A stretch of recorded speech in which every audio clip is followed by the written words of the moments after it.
Hello, everyone, and welcome back to Keys to Real Estate. I'm your host, Mary Schuster. Well, today's episode is part 2 with our friend, David Friend. In this episode, we're zooming down into specific federal regulations that impact our industry, your partners, and daily life in your shop. Given this new framework for how federal regulations will be crafted, interpreted, and implied in a post-Chevron world, we take a look at how changes are sure to emerge. Now, what might the new world look like with regard to RESPA Section 8, for example? How might a national provider be impacted by different court cases and their potentially divergent outcomes? What does it all mean for smaller and independent title and settlement agents, lenders, or appraisers? Will our new or revised regulations provide us with more operational clarity than we might have today or less? And how might we need to fill in any gaps? So we talk RESPA, TILA, TRID, and more. And all these things are important to understand as cases are beginning to be filed and incorporating a new standard away from what Chevron provided us for the past 40 years. I hope you're feeling adaptable and flexible and that you're ready to evolve because change is coming soon to a settlement near you. So for terrific analysis on what shape all that might take, please enjoy part 2 of our, it's informed crystal ball gazing with someone who is well placed to help us anticipate what to watch for. Former CFPB Senior Counsel and current Regulatory Compliance Counsel, Mr. David Friend.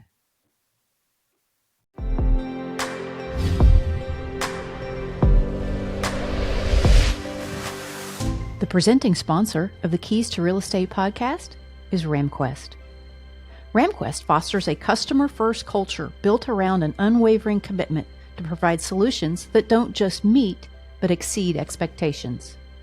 RamQuest's newest title and settlement production solution, Horizon, delivers unparalleled efficiency, robust features, and scalability to ensure you have tools to boost productivity and elevate performance like never before. Horizon streamlines your operation with secure 24/7 access, automatic updates, and all the power that only the cloud can offer. Plus, Horizon offers a direct connection to the industry's most extensive network of service providers and partners. Experience Horizon for yourself when you visit ramquest.com. And now, please enjoy the show.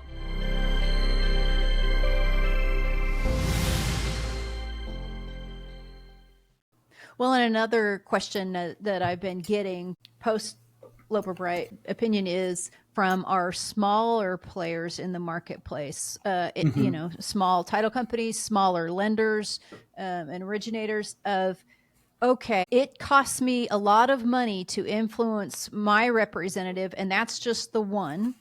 And it costs a lot of money to go to court and fight this all the way, up and down the chain. So we have concern from a lot of small business people now saying, okay, this is great. I'm supposed to feel unshackled from under the administrative state, but I don't know that I have the money to advance my interests or at least even have my questions vetted out and answered via either of these two processes. I don't know if you hear a lot of that or what your thoughts are on that. I think it's something that bears watching, kind of in line what I was talking about earlier about how industry isn't a monolith, that you have various different interests and different participants in an industry, especially like mortgage lending. The interests of one doesn't necessarily align with the interests of another. And that's not just from subject matter, it can be from size as well. So, I'm going to be interested to see kind of how the litigation proceeds, who's litigating, trade groups, how trade groups are litigating, how they're trying to balance, how they're trying to balance the interests of all their members in the litigation and how they're approaching litigation on these regulations. I think that that's something that I don't want to predict because it could go in 7 different directions. And well, and it's not as though it's not as though that's a new problem. I mean, you can ask the owner of Townstone Mortgage how expensive it was under the prior process, right? And so it's not new. I agree. Well, I think it gets more expensive. More expensive. Yeah. Yeah, I don't think it gets cheaper. It gets more expensive because Yeah. now you're talking about litigation. You're not talking Right. about sending in a comment letter or getting a Right. chance to talk to a regulator or getting a chance to meet them when you go on your trip into DC to kind of Right. talk to regulators. Yeah. It's That I've had the pleasure of going and listening and trying to absorb the information that they're providing to us so that we can take it back and add it into the decision making that we're doing. And sometimes that meant that we didn't we had to kind of figure out, well, why couldn't we do what was being argued, and kind of what the mitigation could be. Doesn't mean that it would come out, but at least it's something that we tried to balance and come to a decision on. But now, if you're a federal agency, you can do that, but then somebody can litigate in a particular jurisdiction where they think that they can get a judge that sympathizes with their position, and all of a sudden that from the regulator's perspective is gone out the window. right. So does Why that mean would that you? regulators continue to do that, Right. or Why do they would you? just say, let's just put it together Doctor, it and hurts when I I do can, this. yeah, it's not going to hurt to do this. And by the way, the comments that we receive, well, who's going to be more likely to sue us? So Right. if I'm looking at it that way, who's most likely to sue us are usually the people with the deepest pockets. So is there a way that I'm going to look at the regulation and look at the people with the deepest pockets that can litigate against me and see if I can modify my Hmm. regulation so that they're not Hmm. the ones that are coming after me? Hmm. I think it's a I real don't know hazard. that could be a result. It could be I a don't know that hazard it for will sure. be, right. I also know that a lot of regulators are filled with people that no matter what try to integrate as many perspectives and as many arguments as they possibly can to try to determine, well, what is the best, or in some cases the least worst option that you can do Right. in a particular issue. So I don't know how that changes the incentives for regulators to engage in any type of notice and comment rulemaking.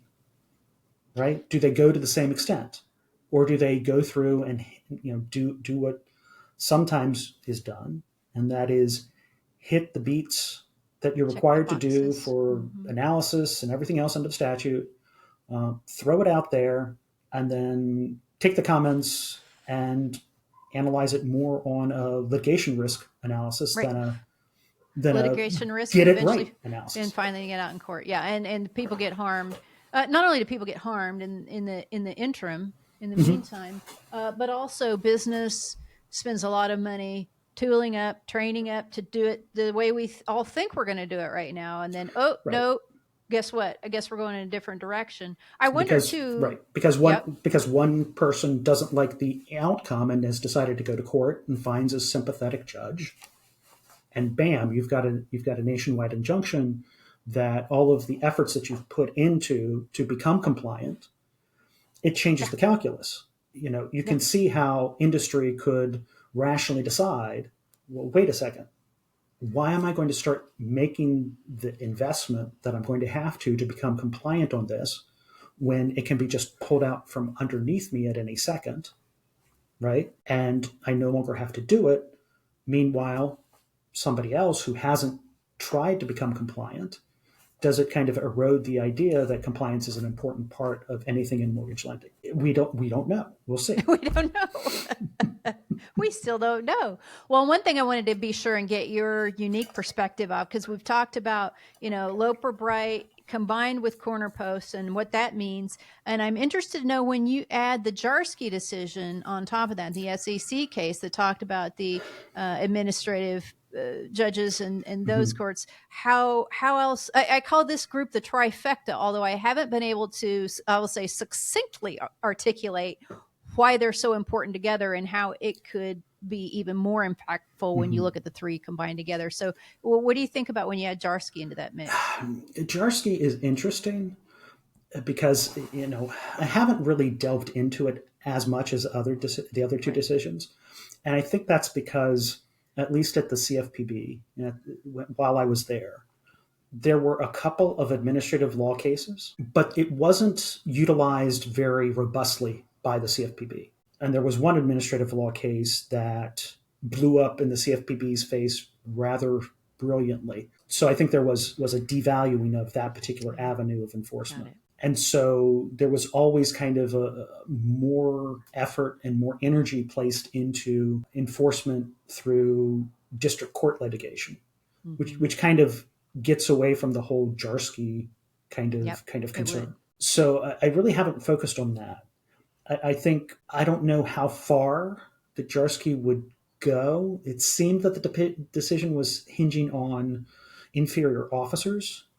Right. These were decisions made by inferior officers, and therefore it was since they weren't appointed by the president or delegated appropriately, that it was something that needed to be done by these type of civil penalties put in place by presidential appointees. Otherwise, it was cruel and it violated jury trial, Seventh Amendment. Yeah, Seventh Amendment jury trial. Yep. So, as far as that goes, I don't know. It's something I haven't thought about. I don't know if it's something that puts a pall over all civil penalties, even ones that are assessed based on like supervisory decisions. But yeah, I haven't had an opportunity to think it all the way through yet either. Yeah, I haven't. I know there's there. I just don't know what shade of there it is. And I don't know if it's kind of a stretch too far.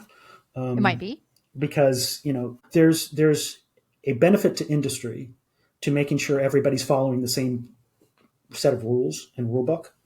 Mm-hmm. And you take away supervisory authority or supervisory penalties that can be assessed, and then that makes that kind of idea that everybody's adhering to the same kind of regulatory provisions a little bit more difficult. But we're talking in speculation land. I mean, there's nothing kind of set we can say.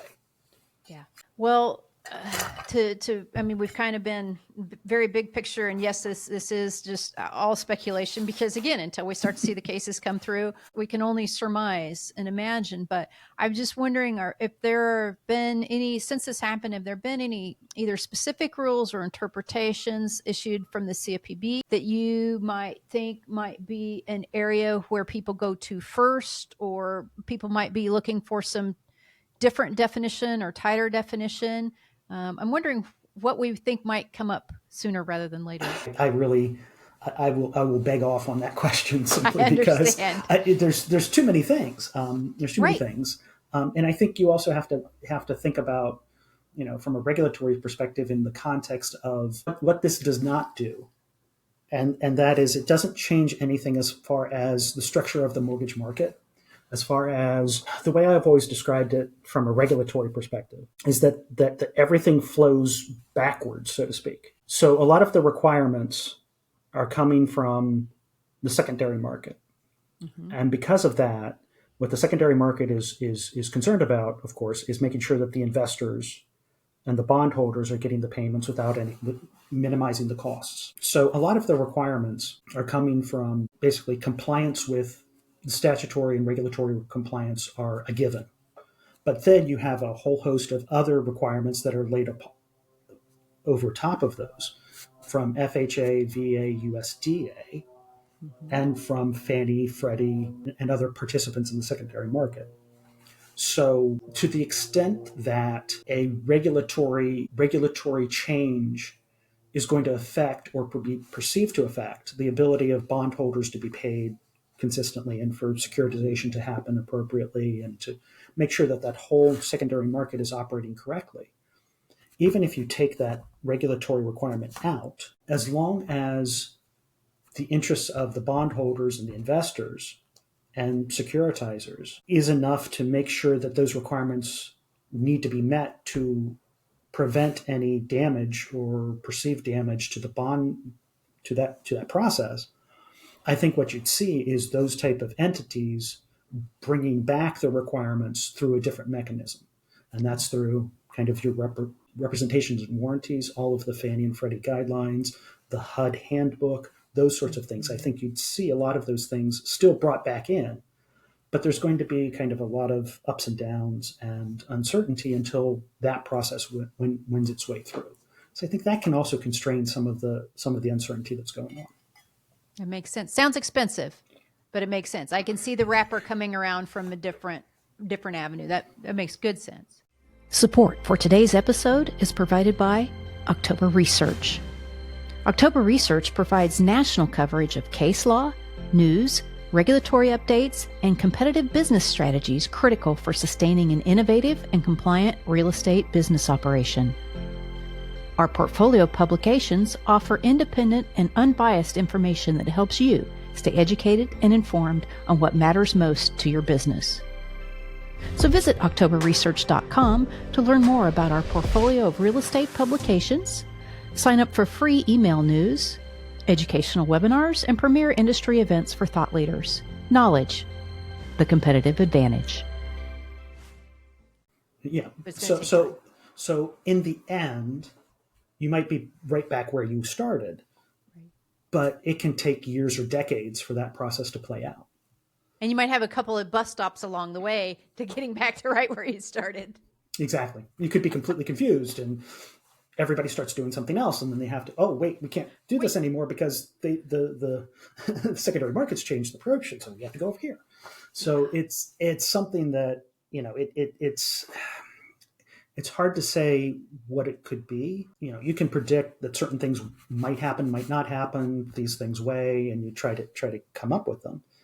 But I think what people also have to think about is as you're going through that process, you could be having to change course 5 or 6 times, right, just to kind of stay ahead, stay in compliance for what everybody's expecting. It sounds like you and those with expertise similar to yours are going to be very busy for the foreseeable future. What are some things you're keeping an eye on, just even over the next 6 months? Like, what are your antennae looking for, and what are you looking to see? What's some indicators you're watching? Yeah, so I'm looking at how quickly new rules will be challenged. I'm looking at whether you have aggressive tactics where companies that are under investigation are running to courts, maybe specific courts that are at least perceived to be more sympathetic. Are they running there? How are they successful? Why are they successful? What are the arguments that are gaining traction? What type of How long have they been in business? Did they start up to bring this action? Exactly. And is this something that, what arguments are getting to the circuits? What arguments are splitting between the circuits? Is there any kind of underlying concept or underlying legal doctrine that's trying to be kind of brought through the process to provide clarity? Is there any? Is there not? I'm also looking at our consumer counsel, plaintiffs' counsel. Are they going to be interested in challenging any particular rules that they think, okay, well, yes, this rule's been in place for years, but since my cause of action, my injury accrued, and this particular interpretation is preventing me from getting relief, is there a way that I can challenge it?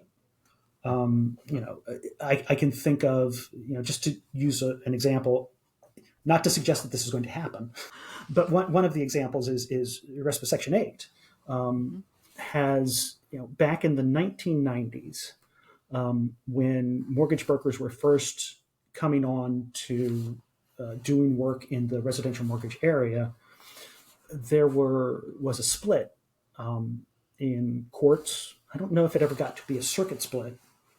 It may have. But basically, there were some court decisions that said that mortgage brokerage itself, the model, how it operates, how the business works, is violative of RESPA Section 8 because it's basically a kickback since the mortgage broker is not doing anything.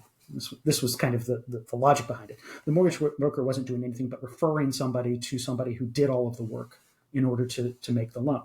HUD came out with statements of policy that basically said, no, it's going to be compliant with RESPA 8 as long as you do 7 of 14 or something Right. of that items. The checklist, yep. The checklist, unless you're doing mortgage counseling, and then you have these other 3 things that you have to follow. Right. So it's something where that was never codified. That was never, kind of brought into being as long as you do these things, you're going to be fine. There was changes to the regulation about mortgage brokers to make sure that they were covered and everything else. But there wasn't anything that was ever done from a notice and comment perspective to say, yes, mortgage brokers, as long as you do this, you're going to be fine. So that's something that I don't know. Could somebody bring back the rationale that mortgage brokers don't do anything? Could a plaintiff's counsel come and start making those arguments, doing a class action? I don't know. Is that I don't see it happening, right?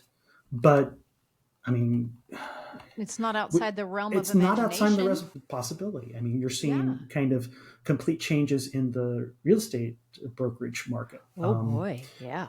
And what that means and how that plays out, and things that people assumed were completely legitimate and completely okay. Whole new world. That's not going to be the way things work. And there's a lot of debate now on exactly how it should work, how this should play out, and what you can do and what you can't do, and how your contracts are going to have to be structured and everything else. So I could see, I'm using that as an example of, well, you get that decision from one court. Okay, well, what does that do? How do you react to that as a business, as somebody in business, in whatever business, whether it's mortgage brokerage or real estate agents? How do they work with those types of folks? Is there something that they need to do? You're going to have those conversations and considerations. I think that's such an important point. And as we don't exactly know, to all of your points today, which areas will be in focus, and certainly not which ones will be in focus first. But I do think there are a lot of operational mechanics, both intra industry and across industry stakeholders, that are going to need to be rebuilt from the ground up by virtue of some of these things that are going on. And one thing that I'm going to bang my spoon on my high chair about that I don't think people have thought enough, or at least deeply enough, is when most of these constructs, for whether it's taking the mortgage broker example, here's this set of chores, I do these to you, this is my role, this is your role. A lot of those those processes came about in a very manual workflow work.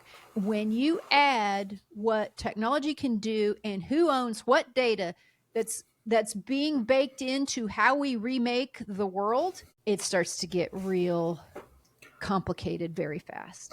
I mean, you have a process that was already complicated, right? And now you make it even more complicated. It's something that there are a lot of assumptions that are built into a lot of these systems. Right. And what's interesting to me, just from a kind of a observational and intellectual perspective, is that it's also interesting to see where people have made assumptions that they think are what a statute says, and they've never been statutorily provided for. And so I think one thing that I would advise people is that it would be good to go back and read kind of purposes of statutes. Go back to TILA. What was TILA trying to do? What does TILA say it was trying to do? And try to get some, kind of thinking about it. Mm-hmm. The thing with TILA is it's been amended dozens of times. Right. So you have to go through every one of those times a particular provision was amended and try to think, okay, well, this was the purpose in 1968 when it was first passed, but then there was the Homeowners Equity Protection Act. Did that affect the purpose, and how did it affect the purpose? Right. And what was Congress's perspective on that, and how did Congress want to do, and ultimately what were they trying to achieve? That's something that a lot of people, at least in my experience, is a lot of people in the industry and regulatory agencies. There was a lot of thinking that was reliant on the regulation itself, the codification of the regulation. And part of that was because you have provisions dealing with the same thing scattered in different statutes. The example that I can come up with off the top of my head is under TILA and RESPA, they both have provisions that affect the operation of escrow accounts established for paying of taxes and insurance, for example. And so, with the codification, at least you kind of see that, hey, there's two sections of RESPA that deal with escrow accounts and what can be done and what can't be. It was codified in Regulation X in the same place, pretty much. So it's one of those things where you kind of, you have to track all the way back to the statute and look at the statute again and analyze it under the statutory provisions again, instead of just going to the codification and saying, okay, I do these three things, I'm good. It's like remodeling an old house. If you ever, we're going to cut through all the layers of wallpaper now, and you go back area by area. And, Wallpaper. I'd say that what we've done to a large extent is, if something is going to be challenged, if something is kind of, if a regulation is kind of eliminated, you basically have to strip it back to the studs. If we're going down to the studs, aren't we? You're back to the studs. So if you're back to the studs, a lot of things can change. And when we were writing when I was writing regulation, or we were writing regulation, there were so many things that we had to kind of map out. Okay, we changed this here. What does this do to this over here? And in TRID, that was especially difficult because you had requirements under two statutes that you would have to track back. Okay, what's this provision? Where is this required? Oh, and by the way, Congress added 15 more things. Okay, well, how does this fit into everything else? Yeah, it's archaeology. So that whole process, and to the extent that it's codified in your compliance software, those connections might not work the way they've worked in the past. So you're going to have to strip it down to the studs and figure out, okay, do these connections still apply? Has the court changed a particular provision that changes that architecture? And in which area of the country? That's we can't even talk about that. Today it's the Eastern District of Texas. Tomorrow it might be the Fifth Circuit. Well, and if you're the next year it could be Supreme Court. Yeah. Right. If you're a national provider, are you supposed to have, when we talk about, okay, great, we get to fight it out in the court. Super. Maybe we'll prevail more than we used to, maybe not, but okay, great. We know the rules of the road. But in the interregnum, right, when we have the splits, so are you going to have vastly different operational mechanics in this circuit? And how far this circuit or this division of that circuit, does it go down to that level? Do you wait while it's being litigated? Right. And potentially accrue more problems while you're waiting to act of what. Right. I mean, and if you rely on a decision in the Fifth Circuit and you're following it in the Fourth Circuit, because the Fourth Circuit comes up with a different decision, well, then the Supreme Court has to agree to hear it to resolve the issue. Which do you follow? Well, are you going to have to follow two different sets? And you're not going to be probably not going to be the plaintiff in both. But what if it's your biggest number one competitor that's a plaintiff in the other jurisdiction and got a totally different answer? Mm-hmm. Well, now what does that mean for consumers? That's kind of the. I mean, while I was at the CFPB, that was kind of the ultimate question. What does it do for consumers? Right. That's not necessarily the ultimate question in the courts. No. So depending on how the statute reads and how the statute is read. Right. It might not have a lot of concern for consumers. It might be for keeping a healthy marketplace humming along, or, it might be differently intended.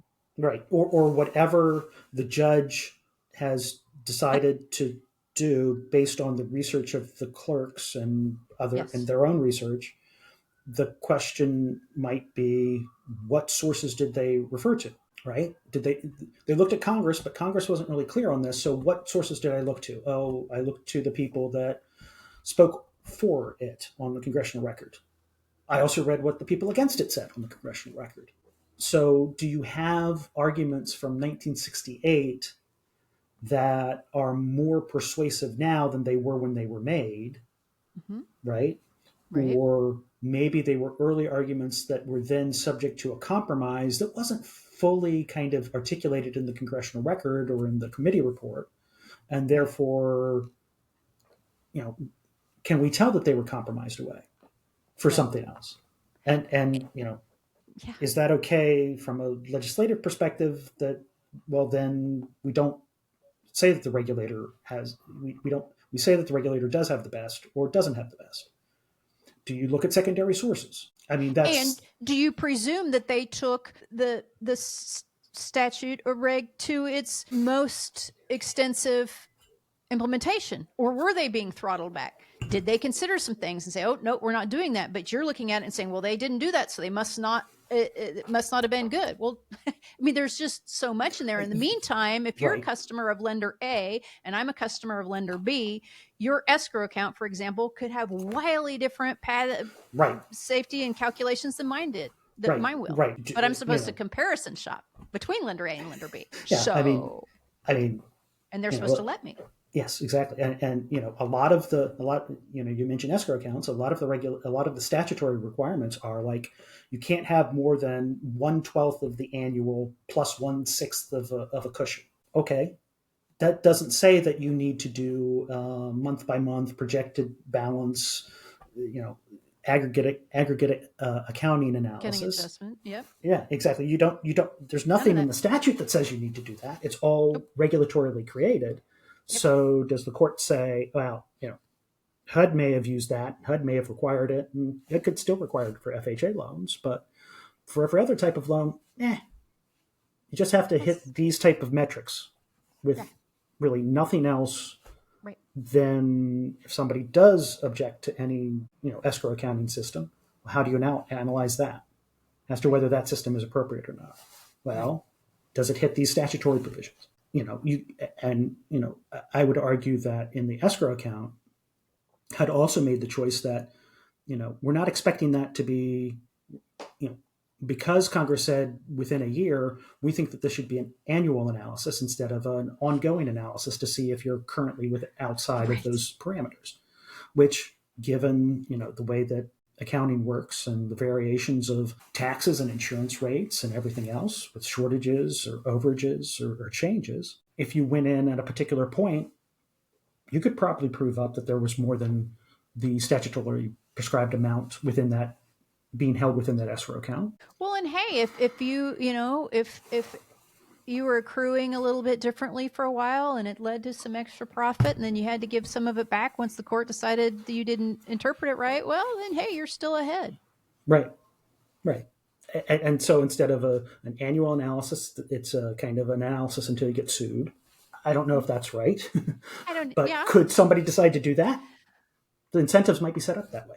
Well, right. And I know this sounds like such a microscopic example that can sound like, oh God, who cares? But that's the point, is it's just one microscopic example of the kinds of things we're talking about here. And I don't think it's overly alarmist to say not a whole lot of the definitions you've relied upon in doing business previously can be safely assured at this point. It's a lot of it's. I think what it is you can be safe with what they are now. Yes, until there's a court case. Much better and said. The things of the court case could completely change it. For example, if a court comes out and says that the CFPB exceeded its authority under TILA Section 105F to eliminate the disclosure of the total costs of funds that was added to TILA for disclosures, if the court says, well, they exceeded the authority, does that mean that every single closing disclosure that does not have total cost of funds included on it is bad? When do the court decided it on X and did an injunction? Well, all of a sudden, what does that call into question? Now, I don't think that'll happen because the results would be, kind of the industry would be like, oh my God, uncertainty. But it's something that if that happens, well, what do we have to do? What type of things are you going to have to do in reaction because the court made its decision that the best rating was you do have to put in total cost of funds? And then we have how many millions of transactions that have gone on without that? Exactly. And even if they're safe, well, the questions and the issues that were presented to the Bureau when the Bureau said, CFPB said, no, you don't have to put that down.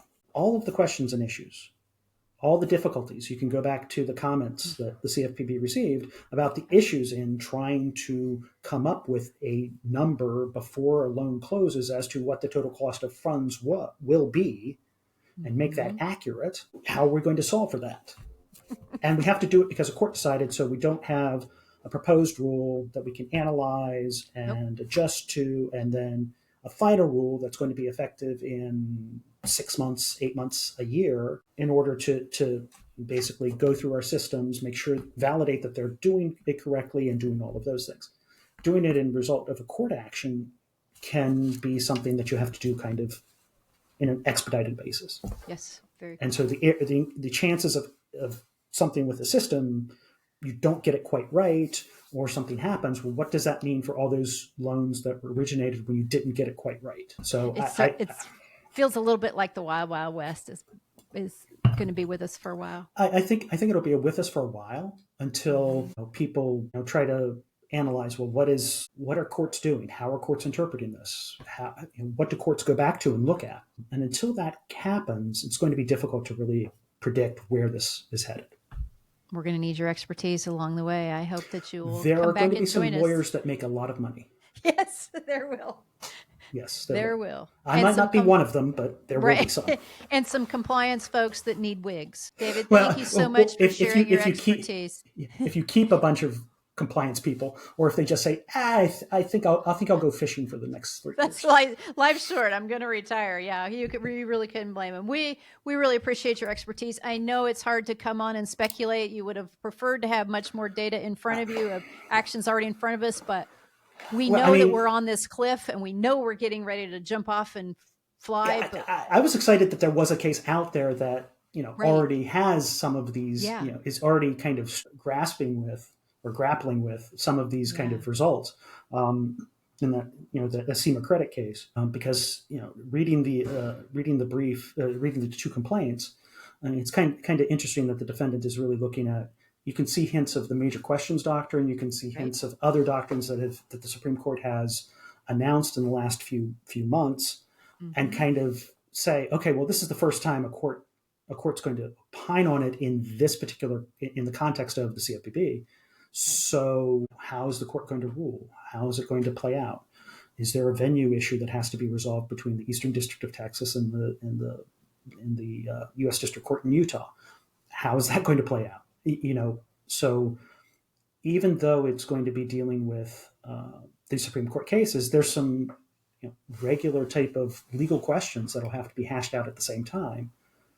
And that's why it's going to take a long time. Thanks for getting started with us today. We appreciate you. Sure. Thank you very much, Henry. Thank you, David. Everybody, if you've made it this far, you no doubt understand how in many ways we very well might be entering a new age of the Wild Wild West. So keep David's contact information handy, because you never know when you might need an advocate who also understands the complexity of what you do and combines it with the experience to know how regulators think. It's going to be a wild ride, but we'll stay right here alongside you, making sure you have the business critical information to help you adaptively hold your keys to real estate. So until next time, I'm Mary Schuster for October Research, where knowledge is the competitive advantage.